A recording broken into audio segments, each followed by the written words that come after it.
கோவையில் ஒற்றை காட்டு யானை ஊருக்குள் புகுந்து தண்ணீர் தொட்டியில் தண்ணீர் குடித்த காட்சி. கோவை மாவட்டம் பெரியநாயக்கன்பாளையம் வனச்சரகத்திற்கு உட்பட்ட கோவனூர் வனப்பகுதியில் தற்போது ஏராளமான யானைகள் முகாமிட்டுள்ளன.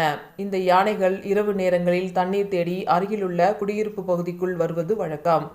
இந்நிலையில் வழக்கத்திற்கு மாறாக நேற்று மாலை சுமார் 6 மணி அளவில் வனத்தில் இருந்து வெளியேறிய ஒற்றை ஆண் யானை குடியிருப்பு பகுதியில் புகுந்தது. வனத்தை ஒட்டியுள்ள வீட்டின் முன்பு வைக்கப்பட்டிருந்த தண்ணீர் தொட்டியில் தண்ணீரை குடித்த யானை அருகில் உள்ள வீட்டின் மேற்கூரையில் உடைத்து உள்ளே இருந்த அரிசியை சாப்பிட முயன்றது. இதனையடுத்து அருகில் இருந்தவர்கள் சத்தம் எழுப்பி யானையை அங்கிருந்து விரட்டினர்.